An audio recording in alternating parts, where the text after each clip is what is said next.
Good morning. My name is Debbie Hersman. I'm chairman of the National Transportation Safety Board. Today I'm accompanied by the investigator in charge for the NTSB's work here on scene, Mr. Jim Southworth. We're beginning our second full day on scene, and I'd like to provide you an update on our team's investigative activities. I think one of the things that might be helpful is if we step back a little bit and talk about the approach of this train into the accident site based on some of the interviews that have been collected, the evidence that's been documented, and the recorders that have been downloaded in the last 24 hours. As I mentioned to you yesterday, we had a two-person crew that went on duty at 3 a.m. in Camden. They were pulling an 82-car train that was led by two CSX locomotives. We have an engineer who has been with Conrail for about 10 years, and he has worked on this route for about 14 months. We have a conductor who's been with Conrail since about 2008, and he was on his first week on this route. He had worked it previously, but he was back on this route for this starting this week. They left at 3 a.m. When they departed and arrived at this location, they had been on this trip at this time for the previous 3 evenings. So they had run this route, they were familiar with this route, and they were familiar with the bridge. When they approached the bridge, they have a continuous yellow signal. There's a track circuit that's about 100 feet in length that controls the approach to the bridge, and it displays a yellow signal. This territory is called dark territory. It's unsignaled territory. The signals and the approach to the bridge are really to give the crew simply an indication of whether the bridge is open or closed. But the movements are controlled through authorities that are provided from a dispatcher. So they approach the bridge. The track speed in this area is 30 miles per hour, and the speed for the bridge is 10 miles per hour. Consistent with the information that we reviewed on the recorders and also interviews from the crew, as they approached the bridge, they were traveling at about 7 miles per hour.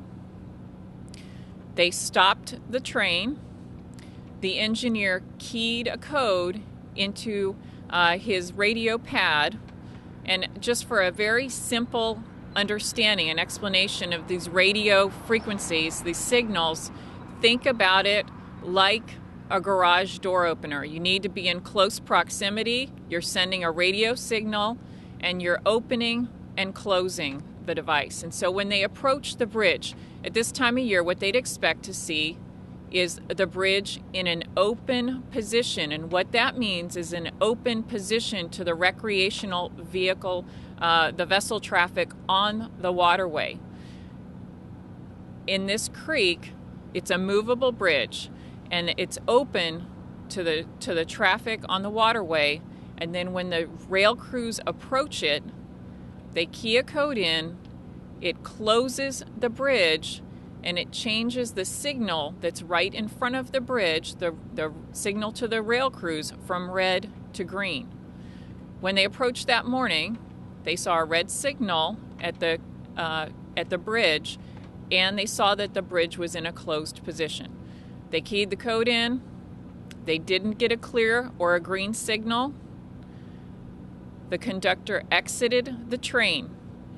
He walked the length of the bridge, about 200 feet or so. He inspected the bridge track. He came back and he reported to the engineer that everything looked fine. The engineer then tried to key in the code several more times. He could not get the signal to clear or turn green. He called the dispatcher. The dispatcher cannot see the signal and does not control the bridge, but he called the dispatcher to get authority to proceed. He was granted that authority to proceed across the bridge by the dispatcher. The train crew advanced the throttle. They moved across the bridge, and this information is consistent with what we saw on the recorders. The recorders told us that the bridge crew, as they approached the train crew, as they approached the bridge, were traveling about 7 miles per hour. They stopped the train. They were stopped at the bridge for about 6 to 8 minutes. This is the time that they're trying to key those codes. The conductor's walking the bridge, they're contacting the dispatcher, and then they come across. They move across the bridge. The 2 locomotives and several cars clear the bridge. And the train crew, in their words, described the bridge collapsing and the train going into an emergency braking application. That information is also consistent with what we saw on the recorders, that the pipe pressure in the brakes rapidly decreased, the train went into emergency, and the emergency braking application was not initiated by the engineer, but by the loss of brake pressure in the train. The recorder also reflects that the train crew was stopped. The train came to a stop after the emergency brake application. The train was stopped for about 16 to 18 minutes. During this time, we interviewed both the train crew yesterday as well as the first responders that arrived on scene. So the information that we received was the first emergency call that came in from the deputy fire chief, whose home is right near the railroad tracks. That call came in. It went out through dispatch at 7:03 to the first responders, who were police responders that arrived on scene. We did interview 2 police officers that arrived on scene first. Consistent with the information that we received from interviews with the first responders and the train crew, as soon as the derailment occurred, the train crew exited the train. The locomotive engineer went down the crossroad one way, and the conductor went down the road the other way to notify vehicle traffic coming into the area. They recognized that there was a hazardous materials release. They were concerned about the community. They wanted to keep people from coming into the area. The conductor actually met the first responder, the police officer, as he was approaching, exchanged information with him. They all said that there was a vapor cloud that was released and was approaching them, but there was inconsistent information in the early minutes in the accident of exactly what that product was. Some people thought it was fog. Some people thought it was propane. Others thought it was a hazardous material, but did not identify what it was. The first notification of what the material was came from that deputy fire chief who was in his home. He was able to look out the window with some binoculars, identify the code on the tanker that was breached. He called the number in, and it was identified as vinyl chloride. The train crew provided the train manifest to the emergency responders. At this point in time, there are some additional people who are arriving on scene, people from the community and emergency responders, as well as from the railroad. The train crew then got back into the locomotive with direction from the first responders to move the locomotive away from the scene. There was concerns about an ignition source, and so they cut away the 2 locomotives. They released it from the other cars that were there. There were 5 cars that were still upright on the rails. They separated the locomotive from those cars, and they pulled the locomotives out and went to a yard and parked the train there. The emergency response activities began at that point in time. The local fire department was leading the incident command at that time. They established a preliminary incident command base that had to be moved because it was in the affected area. And so we are now in the process of gathering information, conducting interviews, and corroborating all of the materials that we are collecting on scene. We still do not have access to the bridge and to the tanker pileup that we need to examine because it's still an area with hazardous materials in it, and the first concern is evacuating those materials out of the breach tanker and making sure that the area is safe for the community as well as all of the people who need to go in to do their work, and that includes our investigators. So let me fill you in on just a few things that we have collected as far as records and information. This is a Class 3 track, and the maximum authorized speed, as I mentioned, is 30 miles per hour for the track, 10 miles per hour for the bridge. The most recent track inspection was conducted on November 20th of the track. As far as the bridge, there are a number of different types of inspections that are required for the bridge. As part of Conrail's bridge plan, there is a 5-year underwater inspection. The next inspection, underwater inspection, was scheduled for September 2014. The plan calls for 2 semi-annual structural inspections, and those inspections were conducted in May and November of 2012. We are still collecting additional information about other inspections and work that was required on the bridge and in the track area. Our team is going to be working to identify the point of derailment. They're going to be working to coordinate the bridge, signal, and track inspection records.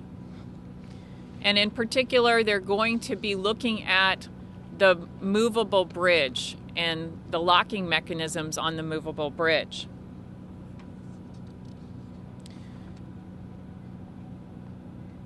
I mentioned this is dark territory. It's a single line main track. There is a bridge alignment or a locking signal on each side of the bridge. That's that red signal that I described to you that they were trying to get clear to get a green signal on. We did test the locomotive keypad to make sure that the key tones were present and then functioning as intended, and that did test out yesterday. We didn't identify any problems with the keypads that they were using. We're reviewing any trouble logs or reports on that bridge where there were discrepancies noted or work that needed to be done or repairs that were made.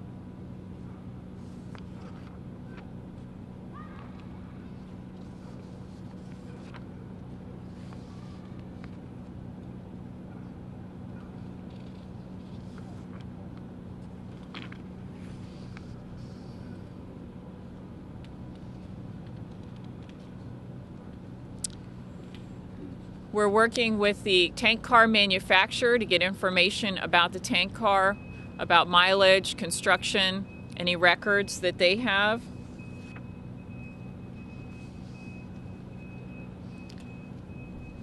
Our team is planning to interview additional first responders, police, a witness to the accident, and that's, again, we have some residents that are nearby the train tracks, and so we have some additional interviews to do.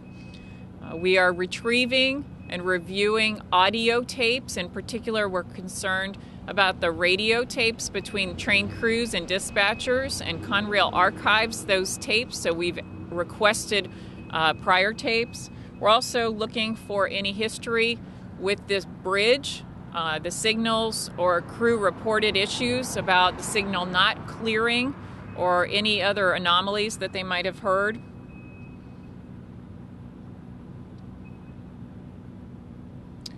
Our mechanical team traveled to Pavonia Yard. They inspected rail cars 14 through 82. That's the end of the train. Those rail cars were cut away from the wreckage.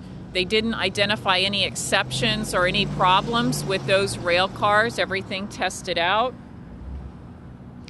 There are the first 5 rail cars that were cut away from the train yesterday, and they were moved to Paulsboro Yard.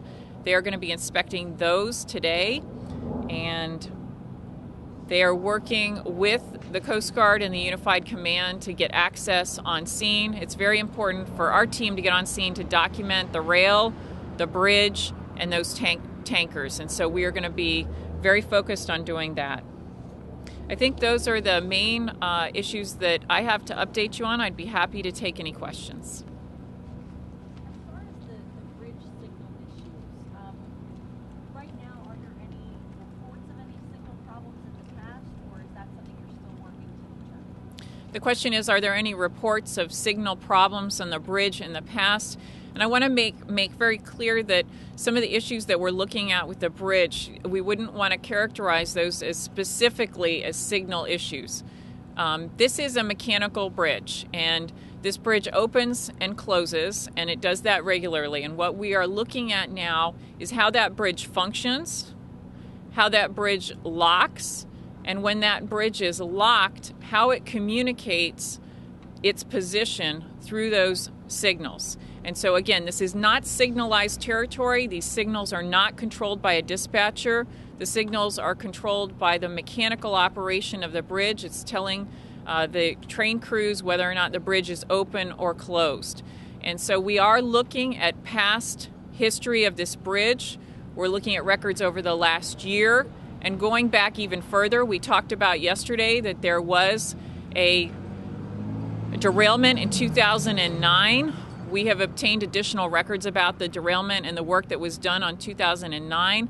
There were some initial repairs that were done, but there were longer-term repairs that were done between August of 2009 and spring of 2010. And so we're looking at all of that, but we also are looking at those radio calls to the dispatcher. And so we want to know if crews had concerns or problems with this bridge, with this crossing here in the past. And we do have some indication that there are some crews who had, in the days prior, reported that there were some issues with this bridge, not getting a clear signal or getting information from the bridge. It communicates with them both audibly in an audible tone and also with those signals. And so we are looking very closely at that. We have information that there were people out from Conrail working on the bridge the day before. And so they were doing some inspections. They were looking at the bridge. We are trying to get all of that information together. Those are the people that our team will be talking to today. You mentioned that the bridge, the most recent inspection was in November. What kinds of things do they look at? Is it the structural, how old the track is? What are some of those factors? There are a number of, the question is what kind of things are they looking for when they're doing inspections? There are a number of things that people are going to be looking for in this bridge. The inspection that I referenced that took place on November 20th was a track inspection. They are looking at the track, they're looking at the rails. When it comes to the bridge, there are a number of different types of bridge inspections. We mentioned the once every 5-year underwater inspection where they're looking at the structural stability, the piles, the supports for the bridge. They're also doing annual inspections or semi-annual inspections where they're looking at the bridge structure. They're looking for any cracks, corrosion, any instability that they might see in the bridge. Then there's also mechanical inspections. We mentioned this is a movable bridge, and so they need to look at the mechanics of that movable part of the bridge, how it opens and how it closes. Those are quarterly inspections. And so the track inspections are weekly inspections. And so they're looking at a lot of things. This is a very complex operation. It's heavy rail. There's a lot of tonnage that goes over this bridge and a lot of hazmat. And so there are a number of inspection requirements. We are looking to see that Conrail did the inspections that were included in their plan and looking at what the results of those inspections are. That's additional work that our team will be doing today. You mentioned that there's a lot of hazmat going over this. Do we know about how much on a daily or weekly basis? The question was how much hazmat is going over this bridge on a daily or weekly basis. Those are also questions that we are asking. We know that this is a very high volume of chemicals that are going over this route just because of the facilities that are located along these lines that they're supporting. But we're going to be looking at that type of information to get the number of car loads and the type of tonnage that operates in this area. We've requested that information from the operator, Conrail. Do you have any idea when you're going to get access to the railroad so you can do your inspections? Did they give any type of timeline? The question is, when will we get access to the derailment area. We are waiting for the Unified Command to provide us access there when it is safe for everyone to get on scene. We know that there are some responders. They're working now to be able to take the product out of the breached tank car, offload it, and move that tank car out of there. We have a team that has arrived on scene last night. They brought with them a laser scanner from our office in Washington. It's very important for us to be able to get access to the site because we want to be able to thoroughly document the wreckage. We want to be able to document the condition of the bridge and the track and also the position of those cars. We know that the breach car, that hole that's in the side of that tanker was caused by a puncture that was created by another tank car. And so we want to make sure that we understand how the tank car failed and how the pileup occurred. It will be very important for us to get on scene to document, but we have good tools to do that once the scene is safe. And we want to make sure that that work gets done first. We know there are residents who want to get back into their homes, and so we will defer to the Unified Command that's being managed by the Coast Guard to identify how to remediate those materials and when we can go in. But we stand ready with our equipment to go in, on short notice and be ready to do our work so we can move forward. What exactly does the laser do that you're talking about? The question is, what are the capabilities of our laser scanner? The laser scanner is actually a tool that we use. It is a high-tech camera. It provides 3D images to our investigative team that we are able to look at. It will show us the track, the bridge, and the cars and the derailed cars, and that will be important because as they bring in heavy cranes and equipment to move those cars out as they work to repair this bridge, there's going to be a lot of things that are going to be changed and affected as they begin that removal process. And we want to make sure that we document the scene as is before it begins to change with the recovery efforts. I apologize if you covered this already before I got here, but all along we've heard about this as the bridge collapsing as part of this incident. When I look at our aerial video, it looks like the bridge deck seems to be intact all the way across. Did part of it actually collapse? The question was, has the bridge actually collapsed? And I think we will need to get in there to make sure that we have a good look to see what the bridge structure is. From aerial photos, there is some information that we can glean, but we do need to get on scene. We need to inspect the piles, the deck of the bridge, and also the mechanical structure. We do know that there's quite a bit of damage to the substructure and the superstructure of the bridge. There is an A-frame on top. I was on scene a couple of days ago, and I could see with the naked eye that was quite damaged. We do know that there are some mechanical devices. There's a bearing inside the mechanical portion of the bridge that some of the bridge deck may have shifted. But as I mentioned before, one of the things that was reported to us by the crew, the train crew in their own words, is they looked back and they saw the bridge collapse and the train go into emergency. And so in the beginning of an investigation, there's always a lot of information to gather and to sort through. We will be examining the bridge in more detail when we get access to it. We'll take one more. I have a question about if the signal was red and yet they went out and looked and inspected. Can something on the bridge communicate with the signal? For instance, if there was something wrong with the bridge mechanically, could that have led to the red light? And is some portions of the bridge communicating, and could that have signaled there's something wrong? The question is, why would the crew have gotten a red signal on the bridge, and particularly with the mechanical operation of the bridge? How does it communicate with the signal? The bridge actually, this mechanical bridge, it's a swing, and you've got one end.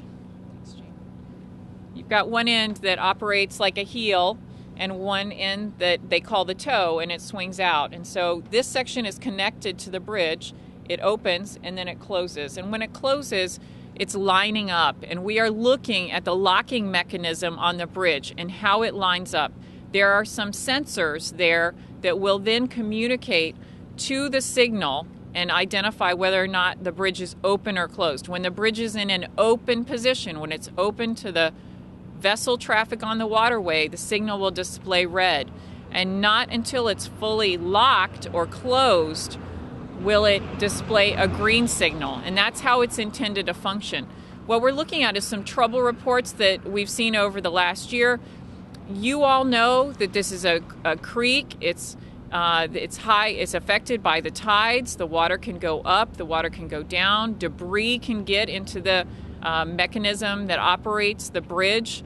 There are a number of reasons why the bridge may fail to close and why the signal may not display. We need to understand whether or not the signal displaying is connected to the mechanical locking operation of the bridge. That's what our investigators are trying to determine and understand, and we're also looking at past movements across this bridge, particularly within the last few days, weeks, and months, if there were additional trouble reports created, and if the crews that went out, the bridge crews by Conrail that went out, if they could replicate these failures. If when they tried to key it, the bridge closed and they got a green signal, why when the train crews came and they try to close the bridge, they're getting a red signal? We are still working through many of those questions.